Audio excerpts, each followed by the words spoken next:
오늘 저는 여러분과 함께 삶의 표대와 인생이라는 제목으로 은혜를 나누겠습니다. 우리들은 삶을 성공시킬 여러 가지 계획이나 프로그램을 세우고 훈련도 하고 열심히 노력도 합니다.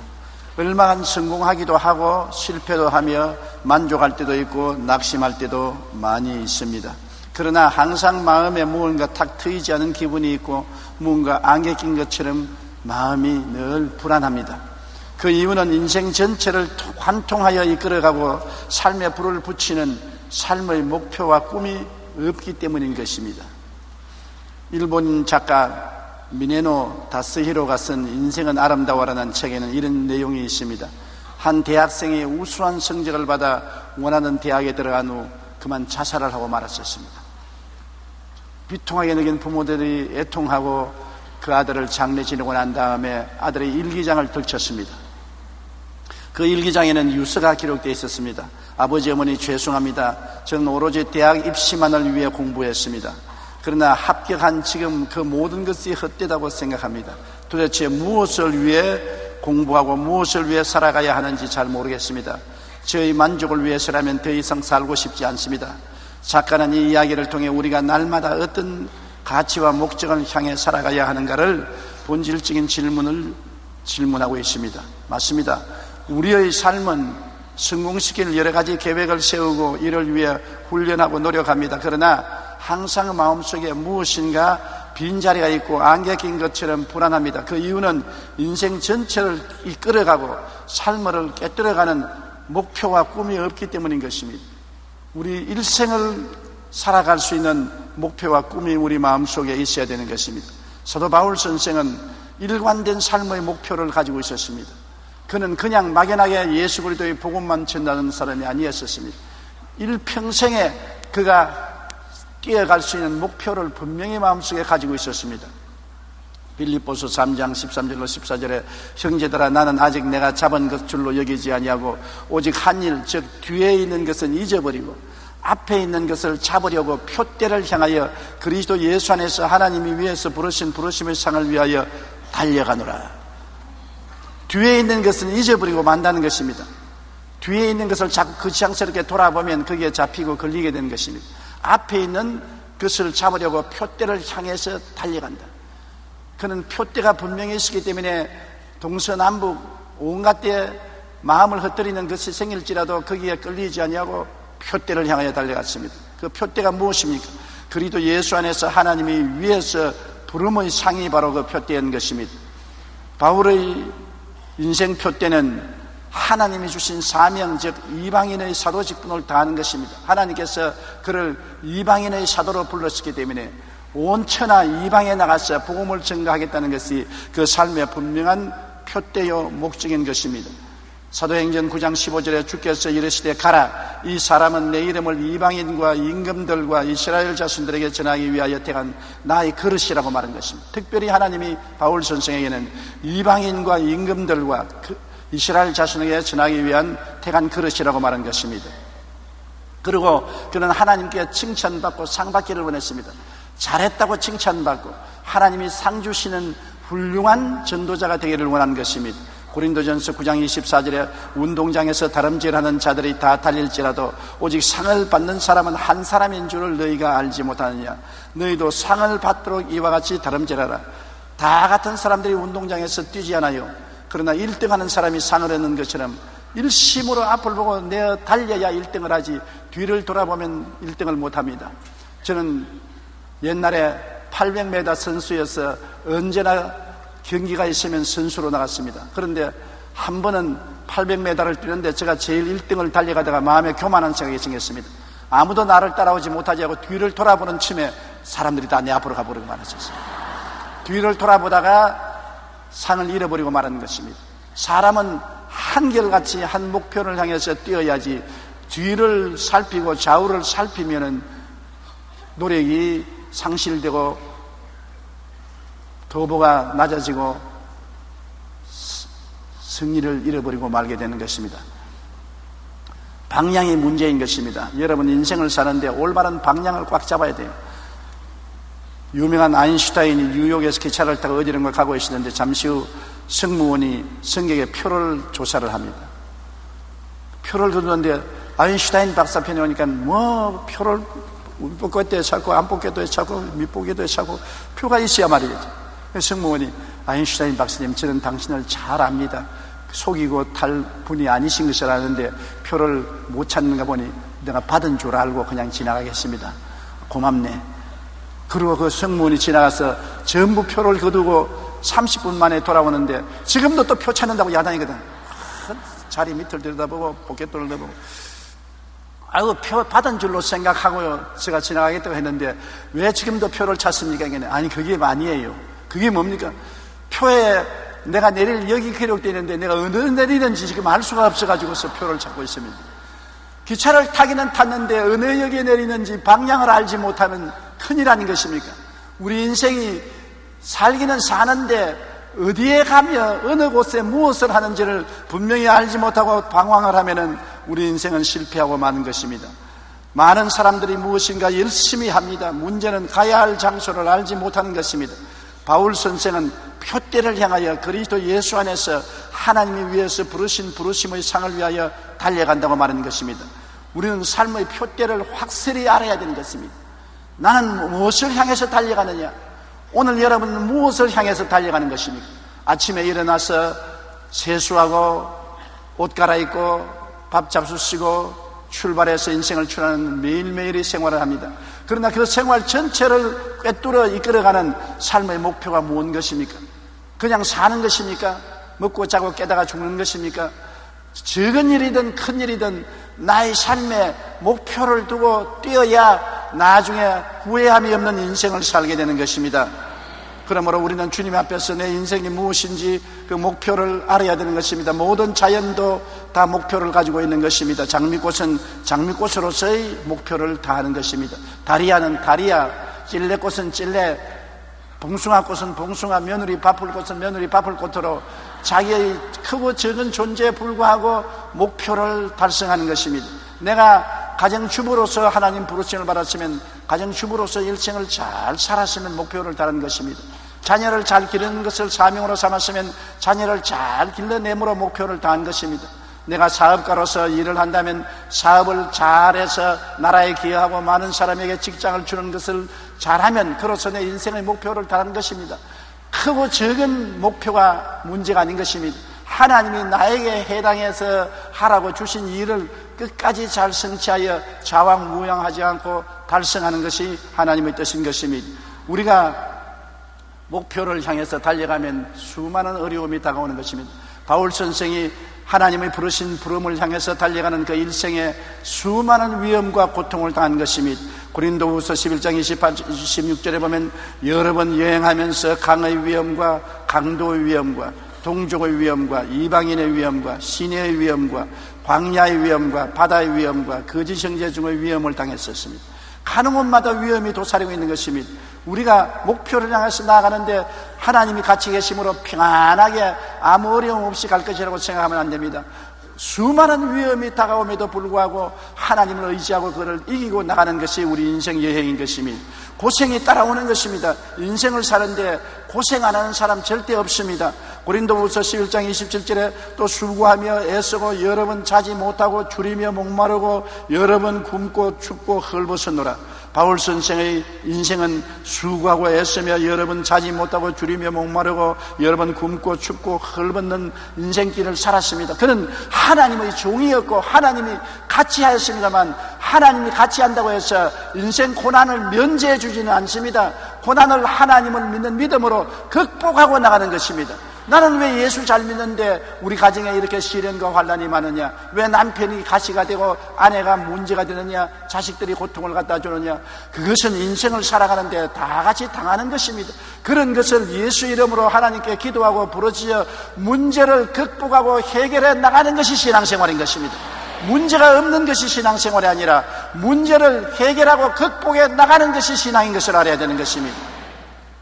바울 선생은 복음을 전하다가 수많은 형벌을 당하고 감옥에 들어가서 고생했습니다. 고린도후서 11장 23절로 25절에 그들이 그리스도 일꾼이냐 정신없는 말을 하거니와 나는 더욱 그러하도다. 내가 수고를 넘치도록 하고 옥에 갇히기도 더 많이 하고 매도 수없이 맞고 여러 번 죽을 뻔하였으니 유대인들에게 40에 하나가만 매를 5번 맞았으며 3번 태장으로 맞고 1번 돌로 맞고 3번 파선하고 일주야를 깊은 바다에 지냈으며 그와 같이 말했었습니다. 바울 선생은 수많은 형벌과 투옥을 당했었습니다. 그럼에도 불구하고 그는 꿇어지지 않고 일어났습니다. 보통 사람 같으면 벌써 꿇어지고 낙심하고 좌절하고 절망했을 것인데 오뚜기처럼 일어날 수 있는 것은 그의 속에 하나님이 계시기 때문인 것입니다. 하나님의 부르심을 향해서 나아갈 때 하나님의 생명이 그 속에 있는 것입니다. 예수 믿지 않는 사람은 육신의 생명의 힘으로 살기 때문에 힘에 부딪히면 무너지고 부러지고 마는 것입니다. 그러나 예수를 구주로 믿은 사람 속에는 성령으로 말미암아 하나님의 생명이 속에 들어와 있는 것입니다. 예수의 생명이 들어와 있는 것입니다. 부활의 생명이 들어와 있는 것입니다. 그러므로 육신으로 아무리 시험과 환난을 당하고 고통을 당하고 넘어지더라도 오뚜기처럼 일어날 수 있는 내적인 힘이 있는 것입니다. 하나님의 힘이 속에서 솟아오는 것입니다. 바울 선생은 그 일생을 살아가면서 질병으로 많은 고통을 당했었습니다. 요사이 같이 좋은 의료시설이 없고 의사를 만나볼 수도 없는 처지에 약도 없는데 그런 몸에 고통을 당하면서도 온 구라파를 보고만 한 것입니다. 고린도후서 12장 7절로 9절에 보면 여러 계시를 받은 것이 지극히 크므로 너무 자만하지 않게 하시려고 내 육체에 가시고 사탄의 사자를 주었으니 이는 나를 쳐서 너무 자만하지 않게 하리 하심이라. 이것이 내게서 떠나가게 하기 위하여 내가 3번 주께 간구하였더니 얼마나 몸이 아팠기 때문에 그는 3번 주님께 간절히 구했으니 나에게 이르시기를 내 은혜가 내게 족하도다. 이는 내 능력이 약한 데서 온전하여 짐이라 하신지라. 그러므로 도리어 크게 기뻐함으로 나 여러 약한 것들에 대하여 자랑하리니 이는 그리스도의 능력이 내게 머물게 하리 함이라. 몸이 약했어요. 바울 선생은 무슨 병인지는 분명히 말하고 있지 않습니다. 육신에 가시가 들어와서 수없이 가시가 몸을 찌르고 고통을 줬는데 이것이 바로 사탄의 사자라고 말하는 것입니다. 한 번 기도한 것이 아닙니다. 바울 같은 기도 용사가 2번 기도하고 3번 간절히 기도해서 이 사탄의 사자를 물리쳐달라고 하니까 하나님이 내 은혜가 내게 족하다. 내가 계시를 너무나 많이 받고 은혜를 너무나 많이 받았기 때문에 교만해지기 십상이다. 교만해지면 은혜도 떠나가고 하나님 은혜도 다 잃어버리고 마는 것이니 너가 깨어지게 하기 위해서 끊임없이 사탄의 사자가 너를 괴롭힘으로 하나님께 매달리게 만들어서 너로 하여금 하나님의 은혜 속에 사역하게 만들었다고 말하는 것입니다. 사람은 고통스러워야 매달리는 것입니다. 여러분 편안하고 등 따쓰고 배부르면 기도하지 않습니다. 무슨 말을 해도 등 따쓰고 배부르면 기도 안 해요. 고통스러우면 주야로 기도하는 것입니다. 고통이 적으면 적게 기도하고 많으면 많이 기도하고 고통이 크면 금식하고 철야하며 기도원에 가서 부르짖게 되는 것입니다. 인간의 기도는 자기의 고통에 정비례 하는 것입니다. 그렇기 때문에 우리 인생 생활에 완전히 고통이 없는 삶을 하나님이 허락하지 않은 것은 신앙을 잃어버리기 때문인 것입니다. 여러분의 신앙에 불이 붙어있기 위해서는 기도해야 되고 기도는 괴로워야 기도하지 편안하면 기도를 안 하기 때문인 것입니다. 아무 일도 없는데 열심히 신앙을 가지고 하나님께 헌신한 사람 보았습니까? 없습니다. 좋은 일이 생기면 타락하지요. 제가 50년 목회하면서 수많은 사람하고 카운셀링 했습니다. 병들고 고통스럽고 괴로울 때는 하나님이 이 병만 고쳐주시고 이 문제만 해결해 주시면 새벽 기도도 열심히 하고 주일날도 열심히 나오고 철야 기도도 하고 하나님께 축복 충성을 다하겠습니다. 그런 말 수없이 들었습니다. 하나님이 응답해 주고 난 다음에 건강을 회복하고 문제가 해결되고 난 다음 그만 게을러져서 교회도 안 나오고 시름시름 세상을 향해서 나갈 때 제가 붙들고 카운셀링 한 적이 한두 번이 아닙니다. 그럴 때마다 하는 말이 병 나았는데 뭐라고 교회 나갑니까? 문제 다 해결되었는데 뭐 열심히 해야 되는 것입니까? 벌써 게을러지는 것입니다. 우리는 하나님께 바울 선생처럼 고통이 있는 것을 감사해야 되는 것입니다. 괴롭기 때문에 기도할 수 있고 고통스럽기 때문에 하나님을 찾고 하나님의 은혜를 받게 되는 것입니다. 육신은 괴로워도 영적으로는 축복을 받고 영적으로 부흥하고 발전하게 되므로 감사해지는 것입니다. 그러므로 인생을 살면서 육신의 질병이 없는 것이 아니라 질병이 늘 다가오더라도 그를 기도하고 믿음으로 극복할 수 있게 되는 것이 우리 예수 믿는 사람인 것입니다. 믿지 않는 사람은 극복을 못합니다. 그러나 우리는 예수 이름으로 기도해서 극복할 수 있는 하나님의 힘이 우리에게 주어지는 것입니다. 하나님의 은혜가 우리에게 임하여 우리는 넉넉히 이기는 것입니다. 환난이나 공고나 적신이나 위험이나 기근이나 칼이랴 이 모든 일로 이래 우리를 사랑하시는 이로 말미암아 우리는 넉넉히 이긴다고 말씀하고 있는 것입니다. 여러분은 이깁니다.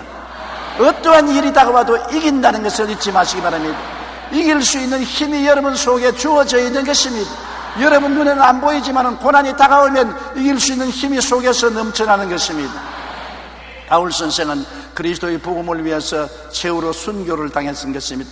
디모데후서 4장 6절로 8절에 그는 전제와 같이 내가 벌써 부어지고 나의 떠날 기약이 가까워왔도다. 나는 선한 싸움을 싸우고 나의 달려갈 길을 마치고 믿음을 지켰으니 이제 후로는 나를 위하여 의의 면류관이 예비되었으므로 주 곧 의로우신 재판장이 그날에 내게 주실 것이며 내게만 아니라 주의 나타나심을 사모하는 모든 자에게니라고 말한 것입니다.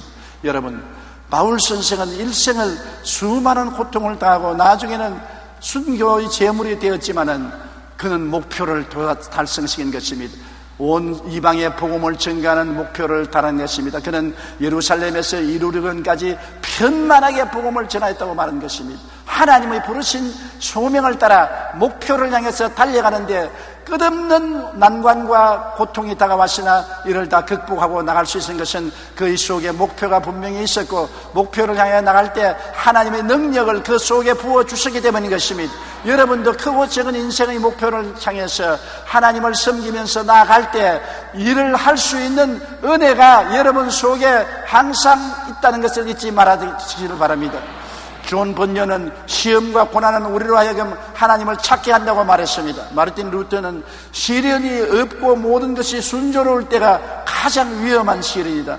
왜냐하면 그때 인간은 하나님을 망각하고 유혹을 받게 되기 때문이라고 말한 것입니다. 사도 바울은 수많은 위험에 처하고 고생하며 수많은 형벌과 투옥, 시련을 견디며 오직 하나님만 바라보고 주신 사명을 이루기 위해 최선을 다해서 뛰어갈 수가 있었던 것입니다. 여러분, 저도 이제 50년 목회 생활을 끝내고 은퇴를 하려고 하고 있습니다. 저의 50년 목회 생활을 돌아볼 때 정말 바울 선생처럼 시련의 연속인 것을 고백할 수밖에 없습니다. 저는 23살에 전도사가 되어 개척 전도를 시작했습니다. 그때 저희 마음속에는 비장한 각오와 결심이 있었습니다. 목표가 있었습니다. 뭐냐? 나는 유수한 교회를 세우겠다. 세계 역사에 남는 교회를 세우겠다. 그리고 빌리그람과 같이 온 천하 만국에 다니면서 복음을 전하겠다. 두 가지 구름기둥과 불기둥 같은 인생의 목표를 분명하게 정했습니다. 많은 나이 동기 동창들은 그런 꿈이 없었어요. 그냥 남의 교회 가서 목회하든지 적당하게 교회를 개척하면서 살아가야 되겠다고 생각하는 사람이 많았습니다만 저는 마음속에 불타는 꿈이 있었습니다. 구름기둥과 불기둥같이 내 마음속에 타올랐습니다. 유수한 교회를 세운, 역사에 남는 교회를 세우고 온 천하에 다니며 복음을 전가하겠다. 그러한 비장한 결심을 마음속에 했습니다. 그러나 그것이 그렇게 하루아침에 이루어지는 문제가 아니었었습니다. 목회를 시작하고 난 다음 제가 경험해보니 그렇지 않아요. 내 앞을 막는 태산이 너무나 많았습니다. 저는 육체의 병약한 몸이 큰 고통이 되었습니다. 6.25 사변 때 고난을 당할 때 못 먹고 폐병에 걸려서 허약해진 몸이 좀처럼 복구가 되지 않았습니다. 17살에 폐병에 걸려서 후사일생으로 살아났기 때문에 그 이후로부터 허약한 체질이 보강되지 않아서 항상 몸이 허약하고 연약했었습니다. 지긋지긋한 심장병으로 고생했습니다. 심장이 한번 뛰기 시작하면 200분 이상 뛰며 주저앉아야 되는 것입니다. 들어누워서 있으면 죽음의 불길이 발끝에서 머리까지 오락내락 했었습니다. 한번 들어누우면 3시간씩 들어누워서 꼼짝을 못하고 있었습니다. 심장병으로 언제 죽을지 모르는 그러한 고통 속에서 우리 최자실 목사님이 늘 기도할 때 조용기 전도사에게 강철 같은 심장을 달라고 그렇게 늘 부르짖었습니다. 평생을 심장의 고통으로 고생한 것이 기억이 나는 것입니다. 그리고 출혈성 치질과 빈혈로 고생했습니다. 얼마나 피를 많이 흘렸든지 화장실이 피투성이가 될 때가 많았었습니다. 그래서 빈혈로서 늘 어지러워서 고통을 당하는 일생의 괴로움을 겪은 것입니다. 극도의 어지럼증과 육신의 허약으로 1964년 서대문 교회 때 쓰러진 이후로 더욱 악화되어 내일을 계약할 수 없어서 언제나 유언장을 적어서 포켓도에 넣고 살았었던 것입니다. 거기에다가 뼈저린 가난으로 말미암아 하루에 3끼를 먹지를 못했습니다. 못 먹으니까 영양실조가 걸리고 뼈와 살만 붙어서 살았었습니다. 좀 잘 먹어봤으면 좋겠는데 기독교회에 도움도 없고 돈도 없고 헌금도 들어오지 아니하고 양식이 없으니까 언제나 밀가루 빵을만 반죽해서 먹고 지냈었습니다. 그리고 도와줄 배경이 없는 슬픔이 괴로웠었습니다. 요사이는 모교회도 있고 총회도 있고 선교부도 있어서 도움의 손을 내밀을 수 있지만 제가 개척할 당시에는 아무도 도와주는 사람 없고 아무도 의지할 곳이 없고 오직 하나님밖에 바랄 수가 없어서 주야로 하나님께 하루에 5시간 이상씩 부르시어 기도하고 주님의 도움을 바랄 수밖에 없는 것입니다. 그런데다가 성령 운동을 하니까 지금은 그렇지 않지만 그때는 이단이다 사설이다 해서 엄청난 대내적인 비난과 공격을 받아서 완전히 미친 사람 취급을 받았었습니다. 그러나 시편 23편 4절로 5절이 저희 마음속에 크나큰 위로가 되었습니다. 내가 사망의 음침한 골짜기로 다닐지라도 해를 두려워하지 않을 것은 주께서 나와 함께 하심이라. 주의 지팡이와 막대기가 나를 안위하시나이다. 주께서 내 원수의 목전에서 내게 상을 베푸시고 기름으로 내 머리에 바르셨으니 내 잔이 넘치나이다. 나의 평생에 주의 선하심과 인자하심이 정녕 나를 따르니 내가 야훼의 집에 영원히 거하리로다. 이 말씀을 붙잡고 핍박과 환난을 견뎌낸 것입니다. 저희 마음속에 못 말릴 인생의 2가지 목표가 있었기 때문인 것입니다. 저는 늘 말했습니다. 주님, 살든지 죽든지 흥하든지 망하든지 성하든지 쇠하든지 이 길을 따라갑니다. 따라가다가 죽으면 죽겠습니다. 한국과 세계를 품에 품고 나는 살겠습니다. 유수한 교회가 세워지고 온 천하 만국에 나가서 복음을 전가하는 그날까지 죽도록 뛰겠습니다. 저는 그래서 경험한 것이 있습니다. 수없이 낙심되고 고통스럽고 거꾸로지고 괴로워지고 드러눕고 그렇게 할지라도 내 속에 이것을 이길 수 있는 힘을 늘 주시더라는 것입니다. 내 은혜가 내게 족하도다. 주님께서 은혜를 주셔서 그 은혜로 말미암아 운명과 환경을 극복할 수가 있었던 것입니다. 여러분, 고난을 당할 때 환경을 바라보지 말고 속을 바라보십시오. 속에 계신 예수 그리스도가 은혜의 능력과 힘이 되어 주시는 것입니다. 예수님께서 넉넉히 극복하여 이길 수가 있은 것입니다. 절대로 이 시련과 고난을 이길 수가 없다고 생각될 때도 예수님께서 기도할 때 속에서 능력으로 일어나서 붙들어 주시고 이길 수가 있게 만들어 주신 것입니다. 여러분, 우리는 이기기 위해서 부름을 받고 이기기 위해서 태어난 사람들인 것입니다. 우리는 지지 않습니다. 우리는 이깁니다. 우리는 도움이 없는 것이 아닙니다. 눈에 보이지 않는 우리 돕는 자가 우리 속에 와서 계신 것입니다. 하나님 성령께서 여러분과 나와 항상 같이 계심으로 어떠한 사람의 세력도 이길 수가 있는 것입니다. 시편 81편 10절에 내 입을 크게 열라 내가 채우리라. 우리가 믿음으로 주님께 입을 열면 주께서 능력과 은혜로 채워주시는 것입니다. 우리는 온 천하에 다니며 만민에게 복음을 전파하는 뜻을 떠해 무엇을 하든지 복음을 전가하는 일을 할 때 주님께서 우리를 버리지 아니하고 떠나지 아니하시는 것입니다. 여러분, 우리의 삶을 후회 없이 살기 위해서는 일생을 꿰뚫는 목표와 꿈을 품어야 되는 것입니다. 내가 잘못 살았다고 후회하면 얼마나 안타깝습니까? 내가 마지막 숨을 거두는 그 시간에 내 인생은 헛되게 살았다, 잘못 살았다 탄식하면 어떤 때가 늦고 마는 것입니다. 인생을 후회 없이 살기 위해서는 내가 목표를 향해서 끝까지 뛰었으면 나는 목표를 향해서 뛰다가 인생을 끝마쳤다 후회하지 않는다. 하나님의 뜻을 따라 살다가 가니 후회하지 않는다. 후회하지 않은 인생을 사는 것이 참 좋은 것입니다. 저는 50년의 목회 생활을 뒤돌아볼 때 후회하지 않습니다. 불광동에서 1958년 천막을 치고 가만히 깔고 개척하기 시작해서 서대문으로 오고 여의도로 오고 온 천하 만국에 다니면서 복음을 전가한 과거의 삶을 후회하지 않습니다. 후회하면 얼마나 원통하고 탄식스럽습니까? 나는 최선을 다했다고 말할 수가 있는 것입니다. 내 마음을 다하고 뜻을 다하고 정성을 다하고 목숨을 다하여 뛸 대로 뛰었다. 더 이상 잘할 수도 없고 더 이하로 못할 수도 없다. 후회할 것이 없다. 왜? 목표가 있었기 때문에 후회하지 않은 것입니다. 교회를 개척하고 천하만국의 복음을 전가하겠다는 목표를 가지고 있었기 때문인 것입니다. 여러분도 목표를 분명히 하십시오. 그러면 그 목표를 향해서 뛰다가 언제 주님의 부르심을 받더라도 후회하지 않는 인생을 살게 되는 것입니다. 일생을 꿰뚫는 목표와 꿈을 품으십시오. 왜 내가 세상에 태어났습니까?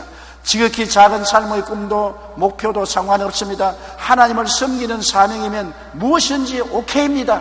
내가 주부로서의 하나님을 섬기고, 내가 가장으로서 하나님을 섬기고, 사회인으로서 하나님을 섬기고, 직장인으로서 하나님을 섬기고, 사업가로서 하나님을 섬기고, 무엇인지 일생을 꿰뚫러 예수 그리스도의 복음을 섬기고 아버지를 섬기는 삶을 살았다면 여러분의 인생은 가치 있는 삶을 사는 것입니다.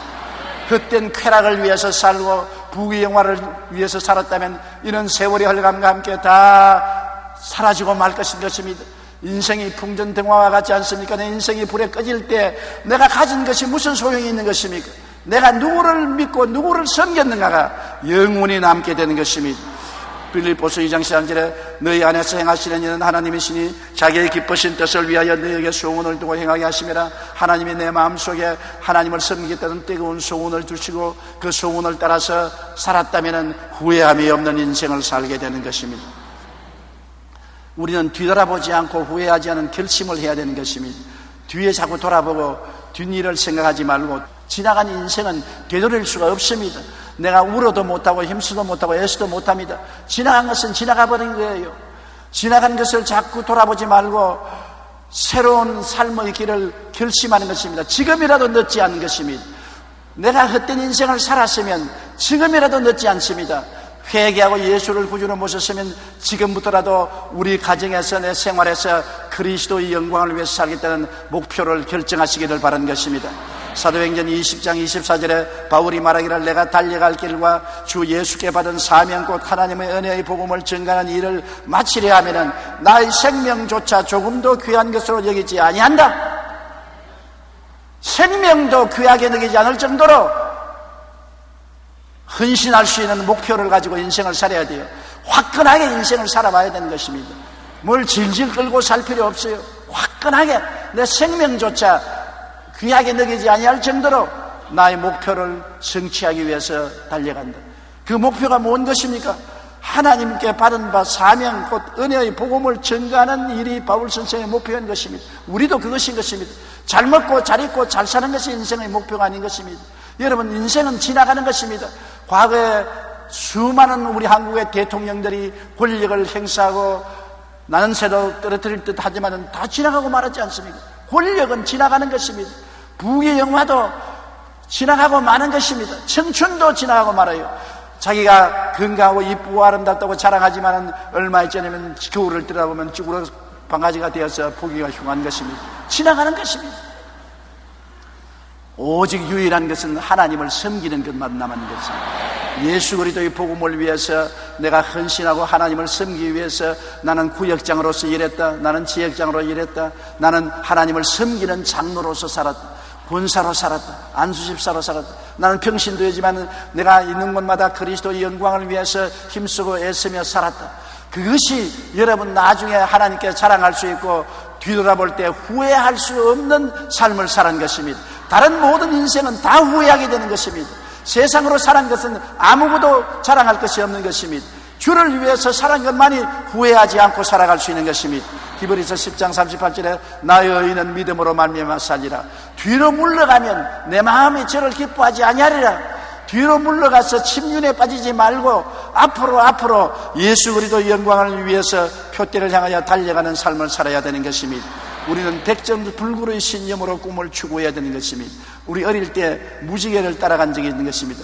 무지개 끝에 가면 황금이 꽉 차 있다는 그런 희망한 이야기를 들었기 때문에 무지개가 하는 우물에서 다른 우물로 연결된 줄 알고 산을 넘고 들을 가로지르고 시내를 건너면서 가시에 찔리고 핥히면서 무지개를 따라 몇 시간이고 뛰어본 적이 있는 것입니다. 그러나 허망하게 무지개를 잡지를 못했습니다. 우리 그리스도의 헌신, 그리스도의 사랑을 향한 그 무지개를 향해서 뛰는 것은 결국에 하늘나라에 도착할 수가 있는 것입니다. 빌립보서 4장 13절에 내게 능력 주신 자 안에서는 내가 모든 것을 할 수 있다. 모든 것을 할 수 있는 능력이 하나님이 주어졌습니다. 여러분은 외로운 인생이 아닌 것입니다. 볼지어다 세상 끝날까지 내가 항상 너와 함께 하리라고 말씀한 것입니다. 하나님은 영이시라 눈에 안 보이는 것입니다. 아버지도 아들도 성령도 눈에 안 보이는 것입니다. 그러나 공기가 눈에 안 보여도 우리 배 속에 가득히 들어와 있는 것처럼 여러분 속에 은혜의 삼위일체 하나님이 들어와 계신 것입니다. 하나님은 여러분에게 능력을 주심으로 모든 것을 할 수 있습니다. 주님을 위해서 사는 데 필요한 모든 힘과 능력은 하나님께서 주셔서 넉넉히 일을 이루고 이길 수 있게 만들어 주시는 것입니다. 마가복음 9장 23절에 예수께서 이르시되 할 수 있거든요. 무슨 말이냐? 믿는 자에게는 능치 못하신 일이 없느니라. 우리가 믿고 나가면 능치 못한 하나님의 능력이 나타나는 것입니다. 우리는 살아가면서 항상 하나님의 인도와 도우심을 구해야 되는 것입니다. 내 속에 계신 하나님, 나를 이끌어 주시고 나를 도와주시옵소서. 하나님은 보좌에 앉아 계실 뿐 아니라 우리와 함께 계시고 우리 가운데 계신 것입니다. 성경에는 말씀합니다. 그날에는 내가 아버지 안에 너희가 내 안에 내가 너희 안에 있는 것을 너희가 알리라. 볼지어다 세상 끝날까지 항상 너와 같이 있겠다고 말씀하신 것입니다. 주님은 이 자리에 우리와 같이 계신 것입니다. 우리가 숨을 쉬듯이 성령이 우리 속에 와서 계신 것입니다. 우리가 공기 가운데 있는 것처럼 하나님 안에 있는 것입니다. 오직 우리가 하나님을 믿고 하나님을 의지할 때 이 능력이 나타나는 것입니다. 믿지 아니하면 나타나지 않는 것입니다. 의지하지 아니하면 하나님께서 나타나지 않는 것입니다. 목숨을 바쳐서 믿고 의지하면 하나님의 능력이 나타나서 우리를 붙들어 주시는 것입니다. 로마서 8장 26절에 성령도 우리 연약함을 도우시나니 우리는 마땅히 기도할 바를 알지 못하나 오직 성령이 말할 수 없는 탄식으로 우리를 위하여 가친히 간구하시느니라. 도움는 자 성령께서 우리와 같이 계신 것입니다. 어린아이에게는 부모의 도움이 필요하고 학생은 선생의 도움이 필요한 것처럼 우리에게는 성령님이 와서 도우려고 기다리고 있습니다. 도움을 구해야 도와줄 수 있는 것입니다. 성령님을 항상 인정하고 환영하고 모시드리며 의지하고 성령님의 도움을 간구하면 우리의 도우미가 되신 성령께서 우리를 도와주시는 것입니다. 에레미야서 33장 3절에 너는 내게 부르짖어라. 내가 내게 응답하겠고 내가 알지 못하는 크고 은밀한 일을 내게 보이리라. 우리가 하나님께 부르짖어야 되는 것입니다. 기도하지 아니하면 응답하지 않습니다. 부르짖지 아니하면 하나님이 찾아오지 아니하시는 것입니다. 항상 기도하고 부르짖고 외치고 그럴 때 하나님께서 성령으로 우리에게 응답하시고 우리를 도와주시는 것입니다. 우리 하나님은 우리를 멀리 떠나고 말리 장치는 먼 곳에 계시지 아니하는 것입니다. 그렇기 때문에 항상 우리는 꿈을 가지고 믿음을 가지고 담대하게 하나님과 함께 동행해야 되는 것입니다. 여러분, 인생은 그냥 떠내려보낼 만큼 한가한 인생이 아닌 것입니다. 인생은 쓰레기 때문에 버리고 갈 인생이 아닌 것입니다. 우리가 하늘나라에 가서 영원히 하나님께 영광과 칭찬과 찬양을 받을 수 있는 삶을 살기 위해서는 그리스도를 섬기고 하나님께 영광을 위해 살겠다는 목표를 분명히 정하시기를 주님 이름으로 축원합니다. 나는 예수 그리스도의 영광을 위해서 목숨이라도 바친다. 내 있는 힘과 능력을 다 바친다. 그래서 주님께 영광을 받도록 하겠다. 일생을 여러분 이래도 살고 저래도 사는데 예수님을 위해서 하나님의 영광을 위해서 살아가는 것만이 보람차고 영원히 남는 인생이 되고 나중에 하나님께 나가서 칭찬과 찬양과 영광을 얻게 되는 것입니다. 영광된 일생을 사는 여러분 되시기를 주님 이름으로 축원합니다. 우리 고개 숙여 기도드리겠습니다. 전능하신 우리 아버지 하나님, 우리가 세상에 왜 태어났나요? 하나님께서 아무 목적 없이 인생을 태어나게 하지 아니하셨습니다. 예수를 믿고 구원을 받고 그리스도의 구원의 복음을 전하고 하나님을 기쁘시게 하기 위한 섬기는 생활을 하기 위해서 부름을 받았는데 우리는 이 길을 버리고 자행자지하며 세상을 따라 오래 살은 것을 회개하고 자복합니다. 잘못된 삶을 청산하고 길이요 진리요 생명이신 예수님을 구주로 모시고 하나님을 섬기는 삶에 들어왔습니다. 성령께서 우리와 같이 하셔서 만난을 이길 수 있는 능력을 주시고 은혜를 주시고 그 은혜를 의지해서 열매 맺는 삶을 살게 도와주시옵소서. 기적적인 인생을 살게 도와주시옵시고 승리의 삶을 살게 축복하여 주시옵소서. 예수님 이름으로 기도드리옵나이다. 아멘.